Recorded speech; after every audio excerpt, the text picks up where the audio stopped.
12ই ফেব্রুয়ারি সকাল 8টা থেকে শুরু করে বিকাল 4টা 30 মিনিট পর্যন্ত চলছিল ত্রয়োদশ জাতীয় সংসদ নির্বাচন। আমরা দেখেছি সকাল থেকে সন্ধ্যা পর্যন্ত সুন্দর এবং সুশৃঙ্খলভাবে ত্রয়োদশ জাতীয় সংসদ নির্বাচন অনুষ্ঠিত হয়েছে এবং আমরা প্রতিটা কেন্দ্রই অর্থাৎ ঢাকার যে প্রধান প্রধান কেন্দ্রগুলো রয়েছে সেই কেন্দ্রগুলো আমরা আপনাদেরকে দেখানোর চেষ্টা করেছি। আমরা প্রতিটা কেন্দ্রতে গিয়েছি এবং সেখানকার পরিস্থিতি জেনেছি এবং আপনাদেরকে সরাসরি দেখানোর চেষ্টা করেছি। আমরা যদি আপনাদেরকে বলতে চাই, আজ বেলা 1:45 পর্যন্ত বেসরকারিভাবে 288টি আসনের ফলাফল পাওয়া গেছে। এর মধ্যে বিএনপি ও ঝুটমুক্ত মিত্র দল পেয়েছে 260টি আসন এবং জামাতি ইসলামী ও মিত্র দল পেয়েছে 73টি আসন। এছাড়া ইসলামী আন্দোলন পেয়েছে 1টি আসন এবং স্বতন্ত্র ও অন্যান্যরা পেয়েছে 7টি আসন। বাকি যে কয়েকগুলো আসন রয়েছে সেগুলোর মধ্যে বিএনপি আশাবাদী করছে তারা সেখানে বিজয় লাভ করবে। এনসিপি নেতাদের মধ্যে ঢাকায় 11 আসনে নির্বাচন করেছিলেন জনাব নাহিদ ইসলাম এবং সেখানে তিনি জয়ী হয়েছেন। রংপুর 4 আসনে থেকে জয়ী হয়েছেন দলটির সদস্য সচিব আক্তার হুসাইন। কুমিল্লা 4 আসন থেকে দলটির দক্ষিণাঞ্চলের মুখ্য সংগঠক হাসনাত আবদুল্লাহ বিপুল হারে অর্থাৎ অসংখ্য ভোট পেয়ে তিনি জয়লাভ করেছেন। নোয়াখালী 6 আসনে জয়ী হয়েছেন এনসিপির যুগ্ম সমন্বয়ক আব্দুল হান্নান মাসুদ।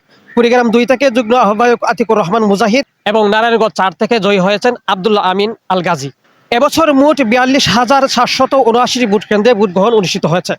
এসব কেন্দ্রে 2,47,482টি ভোট কক্ষ ছিল।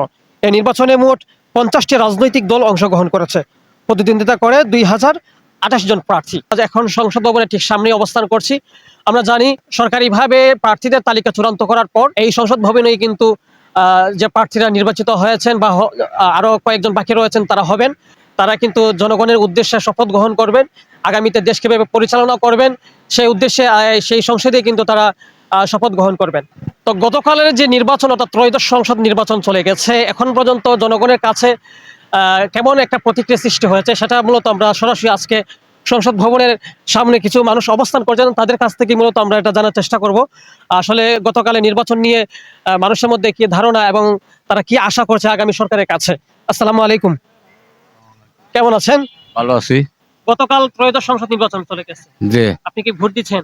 জি আপনার চোখের মধ্যে নির্বাচনটা কেমন হয়েছে? সবচেয়ে সুস্থ নির্বাচন হয়েছে। আমার আমি এই জন্ম হয়েছে পর্যন্ত কালকা যে নির্বাচন গেছে এই নির্বাচন আমি কোনো সময় দেখিনি।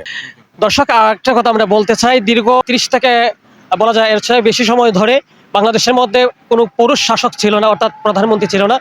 সেই অনেক কাল পরে কিন্তু বাংলাদেশে পুরুষ প্রধানমন্ত্রী হতে যাচ্ছে। অর্থাৎ আমরা যেটা দেখেছি, বাংলাদেশ জাতীয়বাদী দল বিএনপি থেকে জনাব তারেক রহমান ইতিমধ্যেই কিন্তু তারা দলের চেয়ারম্যান বা প্রধানমন্ত্রী হওয়ার ঘোষণা দিয়েছিলেন। যেহেতু বিএনপি ভোটের মাধ্যমে দেশের মধ্যে সবচেয়ে এগিয়ে আছে, সেক্ষেত্রে জনাব তারেক রহমান প্রধানমন্ত্রী হওয়ার সম্ভাবনা বেশি রয়েছে।